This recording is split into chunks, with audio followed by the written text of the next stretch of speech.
Welcome back. So we've learned a lot about different types of proteins, different things that cells do, but obviously you don't want to be making every single protein you have genes for at all times. So you have certain regulatory mechanisms. You probably can't really see that, can you? It says global regulatory mechanisms to control when certain genes are being expressed. And we kind of talked about like non-global regulatory mechanisms when we talked about operons and how those are expressed, and how they're controlled by specific factors like repressors and activators. But sometimes there are multiple genes involved with one process. So you want to regulate all of them at the same time. And they aren't going to always be in the same place in the genome. So if you're looking at a genome, say this is your bacterium's genome. With the typical operon system, you have an operon in one place. I guess it's part of the genome. It's not like on top of it. And it's synthesized as one mRNA transcript. Right? This is the thing that we've already learned about. One site in the genome synthesized as one piece of mRNA. But if you have multiple sites you want to express at the same time, you might want to use, and they're in different places on the genome. I don't know how to, I'm just going to say the part in red, this is a regulon. So similar vibe. So we can say brown operon, red regulon. So it's the same idea. And these are regulated by a transcription factor that says, hey, or transcription factors plural that say, hey, we want an RNA polymerase to bind here and transcribe this DNA. But what a regulon has is there is a certain transcriptional regulator, but it can bind to multiple places in the genome and initiate transcription there. It's basically the same. It's just all the genes regulated by a transcriptional regulator, which of course is going to be specialized. Oh dear. Gotta go to the next line. To this product that we're looking for, a certain mechanism it's trying to facilitate. Transcriptional regulator. And I'm just going to call that TR. And this can be anywhere in the genome for multiple places, which is pretty cool. It's honestly not that different. So this is one site in the genome, synthesizes one mRNA transcript. Obviously, these are in different places, so these are going to be multiple different mRNA transcripts. These are regulated by transcription factors. All the genes in a regulon can be across the genome, regulated by one transcriptional regulator. We can highlight this new term. And it can be anywhere in the genome at multiple sites. Multiple sites. Cool. So what are some examples of this? We're actually going to be talking about 4 examples today. Let's start with number 1, catabolite repression, which we've already kind of discussed here. So we've talked about catabolite repression before when we were talking about like the lac operon and how it can be activated. And we also talked about, when we talked about group transport, this system for the phosphorylation of glucose. This is actually called the PTS, or phosphotransferase system, which makes sense because we're transferring phosphate groups. PTS. So if you were like, oh, how am I going to memorize all these things? Well, they come back. So you'll have another shot to remember these enzymes involved in this catabolite repression global regulatory mechanism. So this system, once again, phosphotransferase system. Cool. So what was this again? What is catabolite repression? Well, cells love glucose.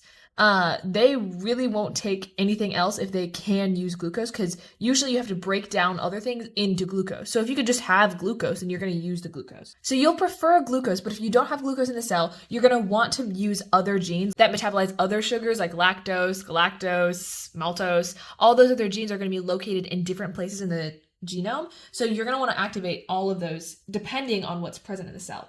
So how do we do this? Well, earlier we learned that when we have less glucose in the cells, we'll have more CAMP, which will act as a co-activator to activate systems like the lac operon. So how does this work?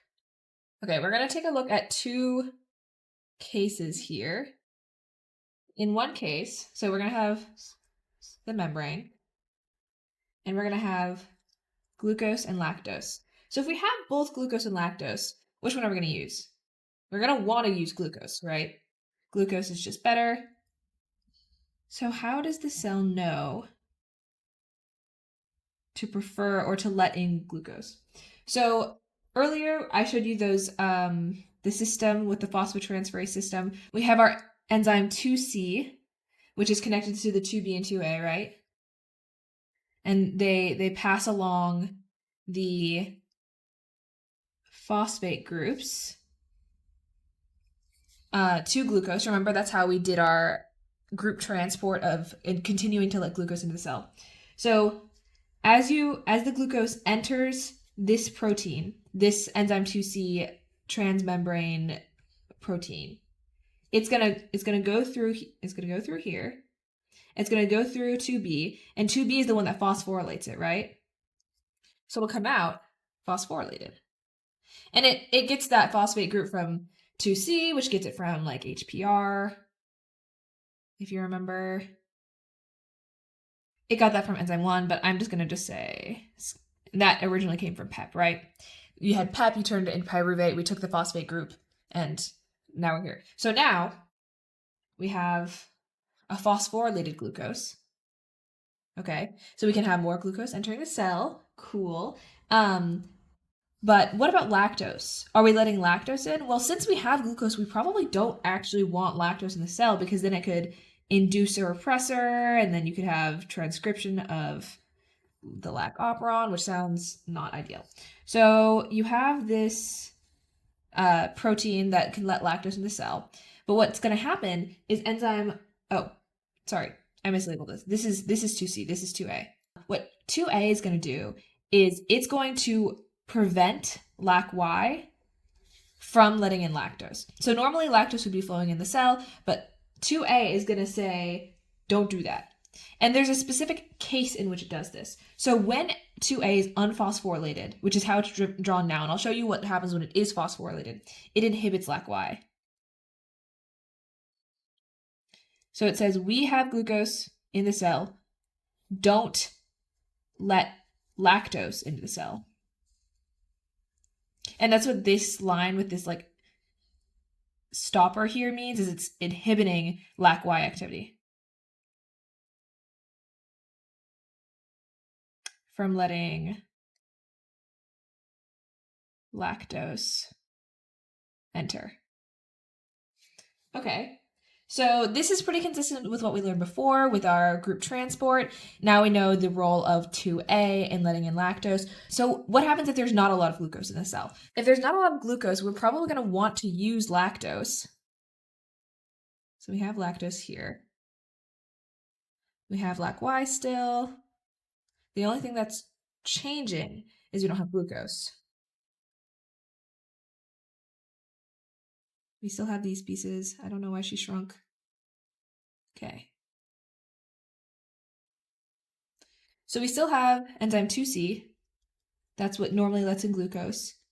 2B, 2A, HPR. And, you know, it phosphorylates things using PEP, phosphopyruvate. But now we're going to want to let lactose in the cell. So remember how before when we had PEP, we would transfer the phosphate group to enzyme 1, enzyme HPR, 2A, 2B, and then we give it to glucose? Well, if there's no glucose, there's nothing to soak up these phosphates, so it's going to accumulate on 2B. And then, since it's stuck on 2B, it's going to accumulate on 2A. And then it's going to accumulate on HPR. So now everything is phosphorylated. This is what happens. So here, 2A is unphosphorylated. Now 2A is phosphorylated, so LAC-Y is no longer inhibited. So this lactose can enter the cell. And you can make a note of this: without glucose to, I'm going to say, suck up the phosphate groups, 2A gets phosphorylated. And this actually does two things.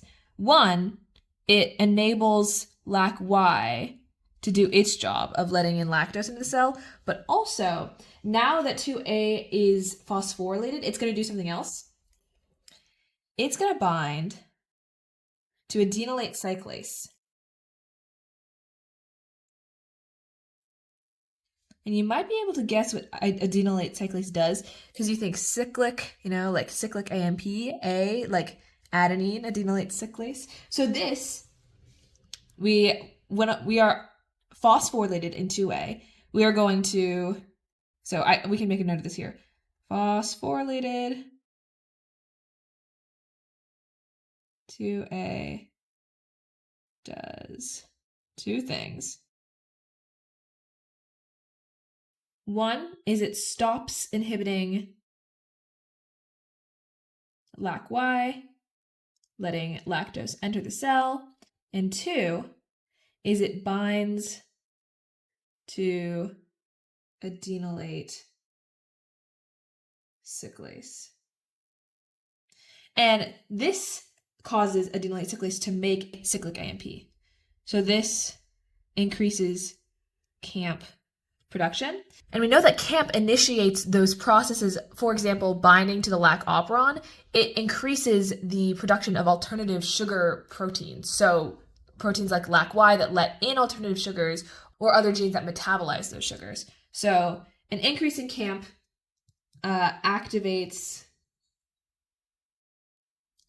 alternative sugar, I'm just going to say operons. But notice how to say operons plural. Since there are multiple alternative sugars we could be consuming, like lactose or maltose or whatever, we're going to be going in all different spots in the genome. So this is a pretty classic Regulon example. So with these global regulatory mechanisms, we're going to be gauging the levels of one thing to make sure that we can alter the expression of another thing. So if we have glucose, we won't be letting in lactose, we won't be expressing the LAC operon. But there are other examples of times you'd want to gauge like environmental conditions. For example, if you're in heat shock, you're going to want enzymes like chaperone proteins that refold denatured proteins, but you don't want those all the time. Okay, so the second example is heat shock. And we can control for this with sigma factors. Sigma factors are the thing that we learned about when we talked about transcriptional regulators. That is part of RNA polymerase that binds to the promoter first and then recruits the holoenzyme. So in normal conditions, when we're not under heat shock, we don't want a ton of sigma factors just around, but we do want to be able to react quickly. So we don't want an accumulation. And the sigma factor involved in heat response is sigma 32, of sigma 32. But we do want to respond quickly.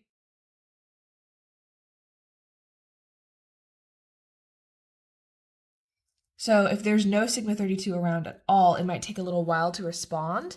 But if we have too much, we're wasting resources on a sigma factor that we're not using. So the gene for sigma 32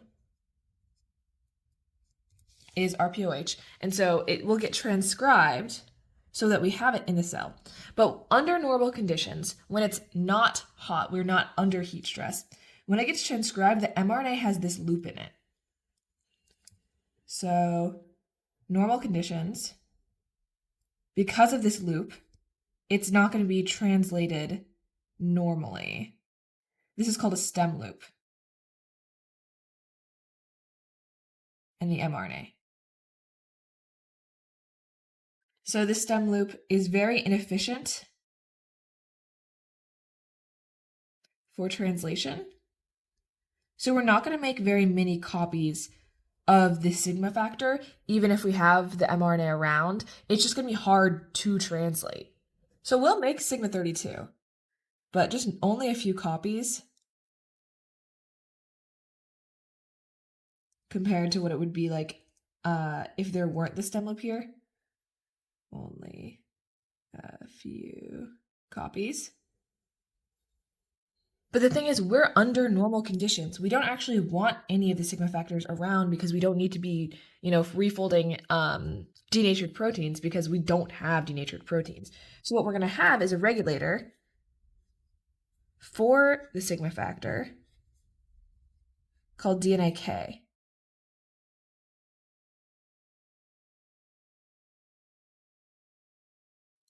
So these two will bind and two things can happen. So I'm going to draw an arrow like this and like this because we have two options. One is just that they bind and they sit there and the complex is inactive.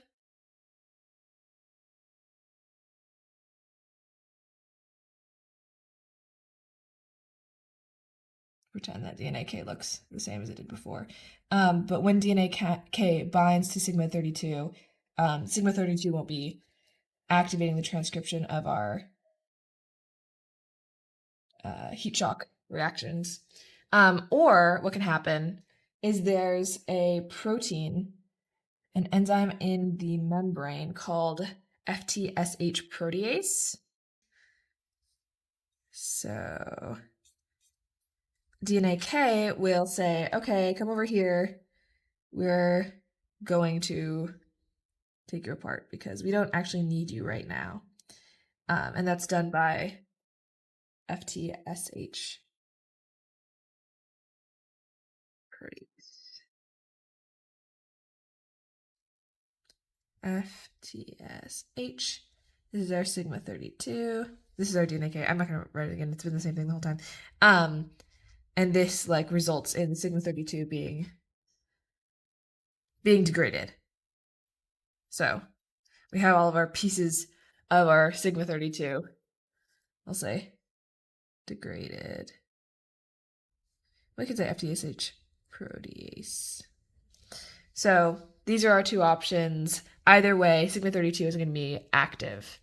And we can also write that here. This is inactive. And this is just gone. But when we're under heat shock, so this mRNA, this stem loop is going to basically melt away. So under heat shock, no longer under normal conditions.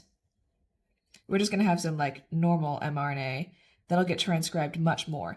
So we're going to get a major transcription in comparison of this sigma factor. So we're going to have plenty of these. And normally, under normal conditions, we learned that DNA K will basically render the sigma factor useless. It's inactive because of DNA K. But the thing is, DNA K is actually also a chaperone protein. So it will refold denatured proteins. So its first job as a protein, as DNA K, is to refold denatured proteins. It doesn't care about sigma 32 if there's denatured proteins around. So it's not going to be inactivating sigma 32 because it's going to be busy with the proteins that are denatured. So here's our denatured protein. It's fixing it. So DNA K preferentially fixes denatured proteins, or if the proteins are in too bad of a shape, it can just degrade them. So either this will be fixed or it'll be degraded. So it's too busy to inactivate the sigma factor. inactivate sigma 32. So sigma 32 can go on to transcribe heat response genes. And this is a regulon, right? Like these genes can be in multiple places. And one of these genes is our bestie DNA K. So under heat shock, we're going to be making a lot of DNA K. It's going to be doing its job, refolding or degrading proteins, denatured proteins. But if it's working really hard and there's a ton of it around and the proteins are getting refolded, at some point, like when we're not under heat shock anymore, it's going to deplete the denatured proteins. And then, so after heat shock,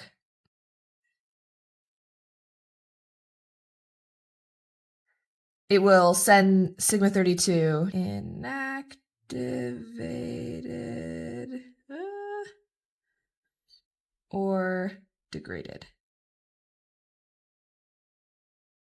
Okay, that's pretty cool if you ask me. So, okay, let's just do a little review here.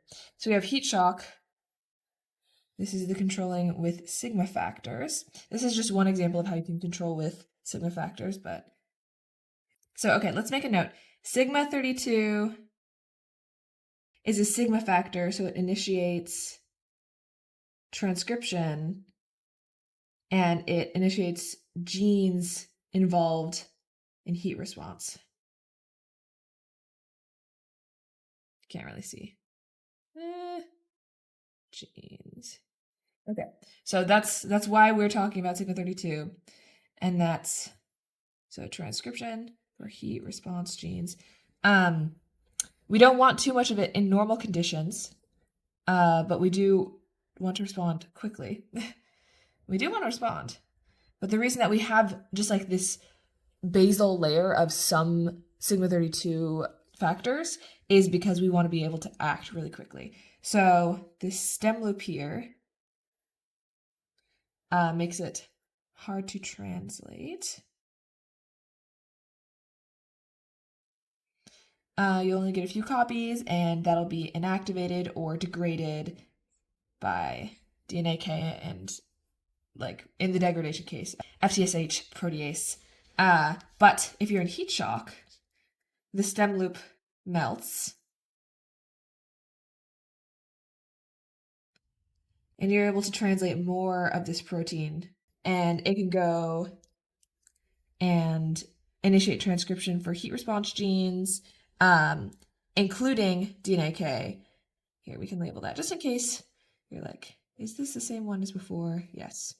So it can refold and degrade denatured proteins, or inactivate or degrade sigma 32 once its job is done. So just to distinguish here, DNA K will bind to sigma 32 if there aren't denatured proteins around, but during heat shock there are. So it'll be too busy doing this. Preferentially fixes denatured proteins. It binds the denatured proteins, or degrades them. So it's too busy to inactivate sigma 32. But once it's done its job, it can bind to sigma 32 and either degrade it or inactivate it. Okay, hopefully this made a little bit of sense.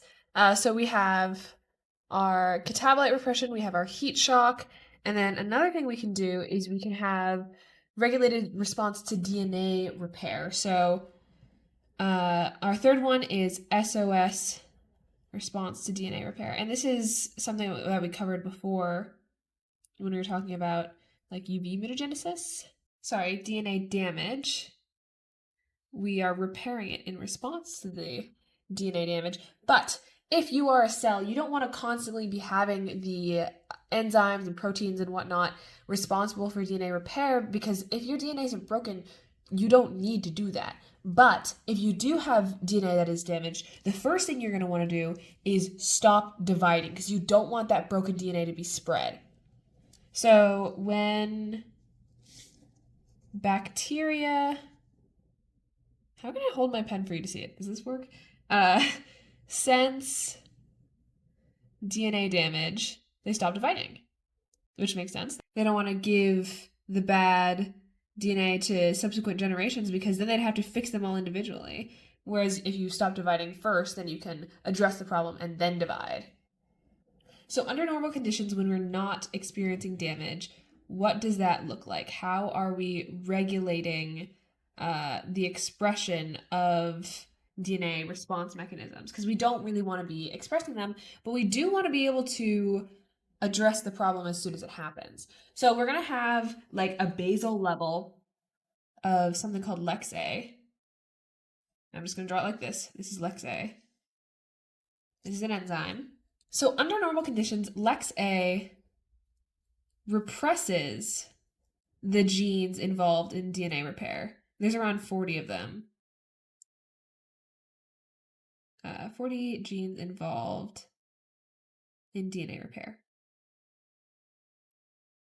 So there's a certain amount of this in the cell. So Lex A is going to be doing this repression. I'm just going to say represses DNA repair genes, but it's also going to do something else. In addition to repressing DNA repair genes, it's going to partially repress. She partially represses her own transcription. It partially represses Lex A, so we don't have a ton of Lex A, and it also partially represses Rec A. And if you remember Rec A from our homologous recombination, it's kind of involved in single-stranded DNA, and we're going to talk about that in a sec. But first, let's talk about some of these DNA repair genes, which, by the way, are quickly degraded by proteases. So this is more of that regulation saying, if we don't need you, we're not going to have you. So hopefully we're not experiencing DNA damage all the time. Okay, so you want to know two DNA repair genes. This is Sol A, which is a division inhibitor, which makes sense. Like we were talking about, if we have mutations in the cells, we don't want that to be passed along and propagated. So how does it inhibit division? What do you think? Do you think it might interact with the divisome? Perhaps interact with FTSZ? You would be correct. So it interacts with FTSZ, preventing its polymerization. Do we remember what it polymerizes into? A homolog of tubulin? Perhaps. And that prevents division. And so if we're preventing division, that's giving the cell time to do the DNA repair before it divides. Okay, so this is one gene involved in DNA repair. And I said I wanted you to know two. The other one is DC. I don't know if it's called that in the land of science where people are doing research on it, but that's what I'm calling it. So it's the thing when we were talking about the dimers, so dimerized lesions made in UV mutagenesis, for example. Remember how it would be stuck together and it would be like, well, got to do something with it. So it replaced random base pairs. It replaced the dimers with these random base pairs. So what happens when we're not under normal conditions, when we have DNA damage? Okay, so this is our other case scenario, and we can kind of distinguish this a little bit, just saying under the normal conditions is where Lex A is doing this. But when we're experiencing DNA damage, we're going to see, like for example, UV damage. It exposes single-stranded DNA. So this is UV damage, and then it's making single-stranded DNA. So step one.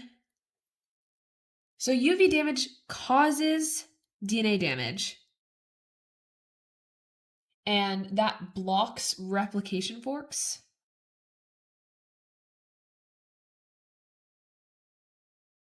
And that's how we expose that single strand DNA.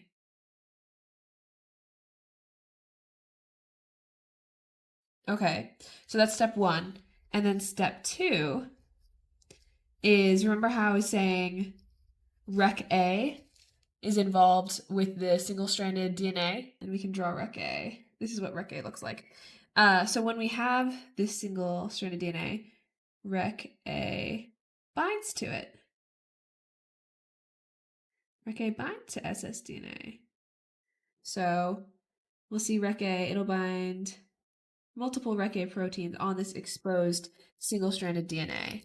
And somehow, this interaction of the Rec A plus this single-stranded DNA causes step 3, which is Lex-A autocleavage. Lex-A will basically break itself in response to the Rec A plus ssDNA.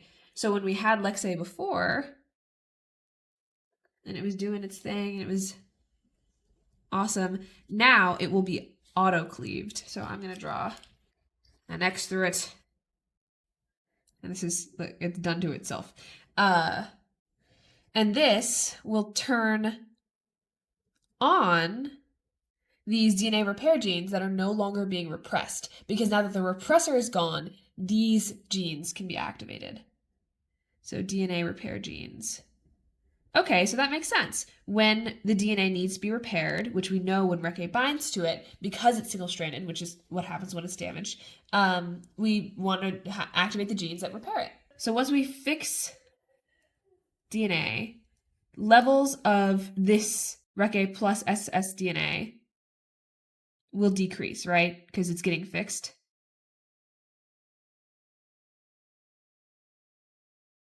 So we're going to have less autocleavage of Lex-A because newly made Lex-A will not be autocleaved. So now that we have decreased the levels of Rec A plus ssDNA, the newly made Lex-A will be fine. And it can continue to regulate now that DNA damage has kind of subsided a little bit. Okay, so let's just review really quick here. So SOS responds to DNA damage. We see Lex-A, which is that protein that represses DNA repair genes like SOL-A and UMVDC, and it also partially represses its own and Rec-A's expression under normal conditions, but under DNA damage conditions, I mean, it still would do that. It's just under DNA damage, since we have this cascade of events, it will be autocleaved and it won't be doing much once it's inactivated. And then once these levels fall, this will go back to its normal activity. Okay, don't worry about this thing. I made a mistake. Okay, so our fourth method is two-component signal transduction. So signal transduction, hopefully have a vague memory of that, at least from Gen Bio, but honestly you don't need to know too much. And also this is in bacteria only. That's kind of fun. So if you remember from taking Gen Bio, maybe you remember about proteins in the membrane that can dimerize. So we're going to look at something here, two proteins, histidine kinases, that are receptors. You know, if we're doing signal transduction, we're going to be wanting to spread a signal.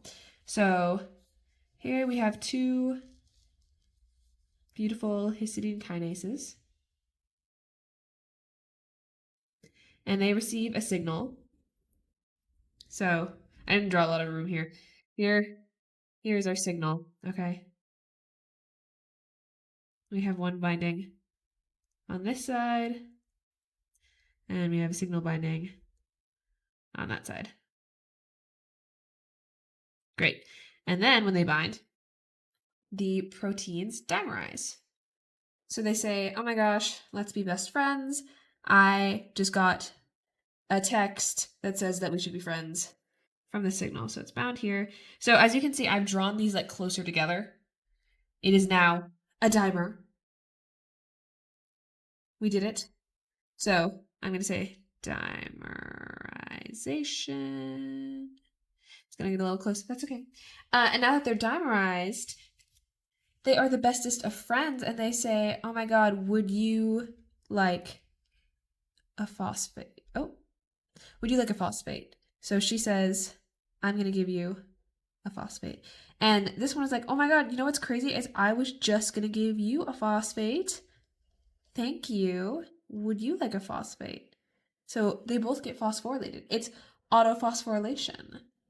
Oh, and also I just feel like it might be worth noting that in this diagram here, this part, like on this side of the membrane, this is the cytoplasm, and this is the periplasm. So beyond this inner membrane. Okay, do we think we can fit it in here? You can make a judgment call, but I think that we can. Maybe you can't, but I believe it. Okay, so page is perfectly flat. Everything is fine. So now we have these two proteins making up a dimer, and they're phosphorylated. How great is that? And they still, I'm sure, are bound to their signal. They have a phosphate now. Hooray! So what step happened here? How am I gonna fit this? Autophosphorylation. Yeah, if you decided to put that on another place where there was space, that maybe you could fit that all in one line, but I couldn't. Okay, so clearly this part that is receiving the signal will be called the sensory domain because it's sensing the signal, right? This domain, like this peach colored part of our protein, and we can outline this another color if you'd like to see it a little bit better. And as you can see by this phosphorylation, the other domain, the one in red, is going to be our kinase domain. Let's put it here. Kinase domain. And obviously this goes for both of the parts of the dimer. Well, I guess it's not a dimer here yet, but this is also the kinase domain, you know? So if this is a kinase domain, and it has done its kinase thing, what it might want to do is kinase again, give its phosphorus group to something else, perhaps a receiver domain of a response protein. So we have some sort of response protein here, and it's going to have two domains, kind of like our histidine kinase dimer. And they're pretty well named. The receiver domain receives the phosphorus group. And being phosphorylated will affect its activity somehow. It could increase or decrease its activity. And this is going to be the output domain.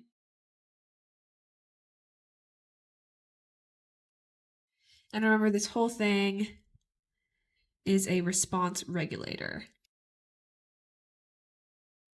And these can do all sorts of things that we'll talk about in a sec. But this phosphorylation, oh my gosh, I'm going to fit it. Beautiful. Can increase or decrease the activity of this response regulator, depending on the regulator itself and its activity.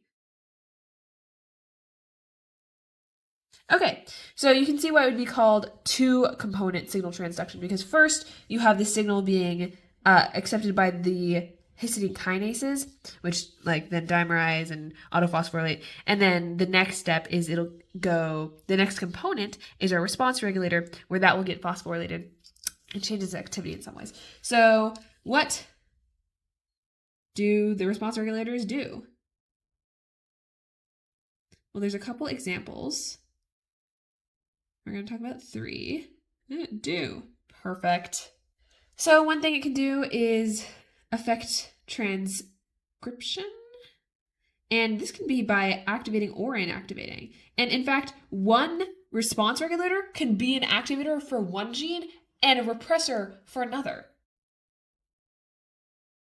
Activate and or, oh, I didn't really give myself room here. Repress promoters. So that's really cool. What else can it do? So 2 is it's an enzyme. The output domain specifically is the enzyme. So that makes sense. It's called the output domain. That's the thing that's doing something. And it can be turned on or off. And this is kind of what I was saying before when phosphorylation can increase or decrease activity. Is when the receiver domain gets phosphorylated, some of these response regulators will be turned on. The output domain will be activated by phosphorylation, and other times it'll be inactivated. So on or off by and this is not going to fit. I'm writing too big. Phosphorylation of receiver domain. So that's really cool. You have an enzyme that can be turned on or off. And so some examples of this are cell motility. You can have virulence. So you're infecting a cell. Maybe you detect a signal released by the host cell. It says, I'm getting invaded. Maybe it's even an immune response from the cell, and the bacterium has learned, oh my gosh, when it releases this, it's like in danger. I should infect it right now. And then it'll initiate some virulence. I'm thinking of you, agrobacterium. Or biofilm formation. So here's some uses of this. So here's an example. We have our receiver domain. It's been phosphorylated. And so now our output domain could make a product from a substrate. Very basic enzyme activity. It does something and it makes a product out of something. Okay, so here's an example of that. And then our final example is the receiver actually acts alone.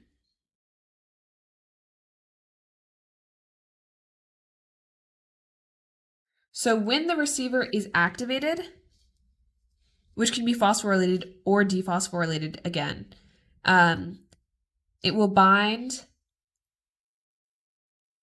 to a downstream protein, something later in this signal cascade, but only in one of the states.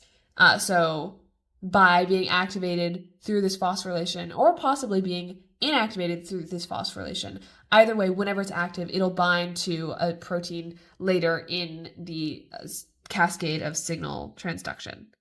So you could say downstream.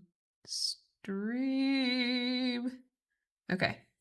So now that we've been activated or inactivated, once we've been phosphorylated, we're not going to want to be phosphorylated forever. So we're going to have a couple different options for how to be dephosphorylated.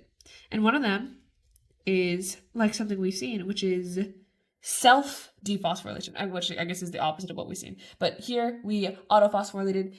One option here, we'll say A, is auto-dephosphorylation. And is this going to activate or inactivate? Trick question. It depends, as we've learned. And I hope you didn't write this because this is actually stupid. Dephosphorylation is called phosphatation because a phosphatase is an enzyme that dephosphorylates. They have their own name. I think dephosphorylation would still apply, but this has autophosphatase activity. Like that's just like a more concise. It's like the technical word for it. So we'll have our receiver domain, our output domain. It's phosphorylated, and we want to dephosphorylate. I don't know why I drew that phosphate so big. So phosphatase. So autophosphatase. It's doing it to itself. And then we just get our receiver, our response regulator, no phosphate group. Yeah, the phosphate group can be over here floating in the wind. And this will happen like after some amount of time. Like obviously you don't want it to happen immediately. So this will be like a timer. Like after a certain gap in time, I'm going to do this to myself like if my job still needs to be done, we're still gonna have some sort of signal, so there's gonna be more of me made. So I can just assume like after a certain amount of time, I'll have done my job and then we won't have any more of me made. The other option though is having an external phosphatase. So instead of auto phosphatase activity, it's an external phosphatase, which is just the same thing happening. It gets dephosphorylated, but by somebody else. So we have our response regulator. She is phosphorylated. And then we have some sort of, I'm going to draw her like this. There's a phosphatase. And she will get dephosphorylated. No more phosphate group. And like, I'm sure you can imagine how this would be better for long term, because if you have like a long term response, you don't want to just be like resetting and then making more and then resetting and then making more. If there's going to be a long term response, you just go on and be like, okay, we did it. Now we can get rid of all the phosphorylated ones. We can still have the phosphatase here. She's doing great. Okay. We did it. Okay, we can say long term. Okay. Let's do a review. Let's go from the start, actually. Okay, global regulatory mechanisms. We learned about 4. What are they? First, we talked about what like a global regulatory mechanism is, how you can have a regulon where you have multiple genes regulated by a single transcriptional regulator, and how they can all be related. And the first example of that is catabolite repression, right? Like you have different types of sugars, and you'll have this like main system where glucose will go through this transmembrane protein, enzyme 2C, and it'll basically absorb this phosphate group, which will make sure that 2A is unphosphorylated 2A, which inhibits the importation of lactose. We don't want any lactose in here because then we might accidentally start making lactose metabolism proteins, and we already have glucose, so we don't need that. So don't let lactose in. But if we don't have any glucose, the phosphates will get 2A to be phosphorylated. That means LAC-Y won't be inhibited anymore, and also we can have an increase in CAMP, which activates alternative sugar operons. So like we can increase the LAC operon transcription. Okay, so this is just a reminder of phosphorylated, highlight that, it stops inhibiting LAC-Y. Now that it's phosphorylated, that means we don't have a lot of glucose, so we might as well let in those other sugars, or else what are we going to metabolize? And it binds to adenylate cyclase so that we can make more of this CAMP to activate alternative sugar operon transcriptor. Okay. What else did we have? We had the heat shock example with sigma factors. So when we are in normal conditions, we don't want to have too much of these heat shock response genes being translated. So we can transcribe them, we'll make our mRNA, but we'll have this stem loop, so it's hard to translate. And so we'll get a few copies, but we don't actually want them to do anything. So an enzyme called DNA-K will bind to it, and it'll say, okay, I'm just going to hold you here. We're just going to sit here and you're not going to work. We don't want to be making heat response proteins because there is no heat, or we're not in a heat shock. Or it'll just degrade it because it's like, I'm going to go do other things. You get degraded by FCSH protease. Option. However, when we're in heat shock, our stem loop will melt and we'll just have plain mRNA. It's flat, it's easy to translate, you'll have a ton of it, and meanwhile, you're in heat shock, so DNA-K is trying to fix all the denatured proteins, so it's not going to focus on sigma-32. It's like, I have other things to worry about. And so sigma-32 will go transcribe heat response genes, including DNA-K, which will be busy doing stuff, refolding denatured proteins. And after all of this is over, there are no more heat-shocked denatured proteins to bind to. DNA-K will be like, okay, time for you to go sigma-32. Okay, so that's our second example. What happens when we have DNA damage? What do we do? So we have our SOS response. So under normal conditions, we have LEX-A, which represses a bunch of genes involved in DNA repair. And we know that here. So one of those genes is our division inhibitor, right? They stop dividing when they sense DNA damage. It interacts with FTC in the divisome, preventing the polymerization. I feel like that's a cool note. Giving time for DNA repair. And then our other example is UMBDC, which repairs dimerized lesions, as we learned about when we learned about UV mutagenesis, and it replaces them with random base pairs. Meanwhile, it's partially repressing its own transcription and REC-A transcription. So what does REC-A do? Well, we can see that when we have UV damage, first, UV damage blocks replication forks. So it damages the DNA, which blocks replication forks, and that exposes the single-stranded DNA, which REC-A will bind to, right? Our boy REC-A.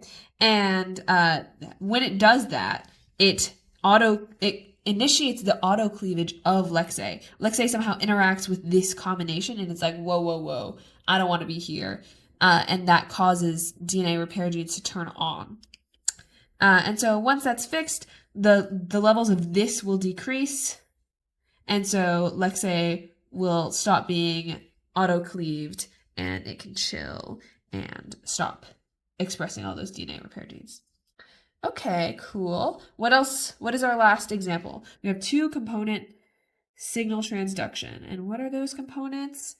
We have our histidine kinase and our response regulator.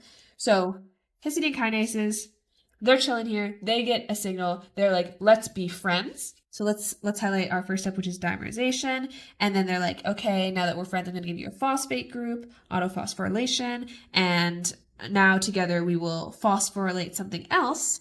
And that something else is our response regulator.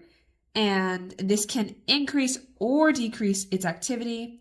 And it has these 2 domains, the receiver and output, which are pretty well named.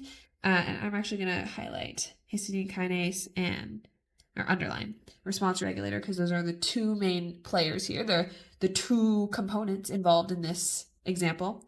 So what do? Do you remember? They affect transcription. They can activate or repress promoters. So they can act as an activator or a repressor or both on different promoters, different genes. Or you can have the output domain being an enzyme that can be turned on or off by phosphorylation of the receiver domain. And here are some examples with that. And then the final example is when the receiver acts alone, where it will bind to a downstream protein. It doesn't need an output domain. It's just the receiver domain, and it'll bind to a protein later on to continue this signal that's being passed along. And if you want to be dephosphorylated, you can have autophosphatase activity where you're being dephosphorylated on yourself, and this happens after a time lag, or you can have an external phosphatase, which is better for long term, where you have this separate phosphatase and get dephosphorylated. All right, well, hopefully that was helpful for you. I feel like lots of interesting applications here. Hopefully you learned something, and I will see you in the next video.